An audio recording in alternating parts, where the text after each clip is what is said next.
Le rôle des 4 journées organisées par Cap Atlantique, c'est de permettre aux élus de bien connaître leur territoire, les enjeux du territoire, et en particulier de s'imprégner de l'ensemble des sujets phares de Cap Atlantique.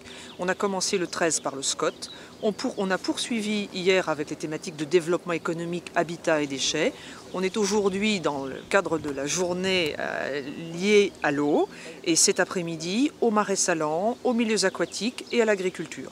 La matinée en tout cas est consacrée à l'eau et l'assainissement, avec ce matin la visite de l'usine d'eau potable du Drézé, appartenant à l'IAV, et poursuivie par cette visite de la station d'épuration de l'Ivéry, qui est la plus importante de nos stations d'épuration. C'est une installation qui répond à la réglementation d'aujourd'hui, qui a su surtout répondre à la fois à la préservation de l'environnement proche, en termes d'intégration, puis à la fois la protection des riverains. Et puis effectivement, l'objectif premier, c'est quand même de traiter les eaux usées de manière à protéger nos usages, baignade, conchyliculture, pêche à pied. C'est utile d'abord pour qu'on puisse en parler en connaissance de cause, c'est important. On va peut-être être amené à prendre des décisions en tant que membre du conseil communautaire. Donc c'est important de connaître avant de pouvoir en parler. Ça me paraît indispensable. C'est très enrichissant, c'est-à-dire qu'on est sur vraiment le terrain, on s'aperçoit de la complexité des bâtiments.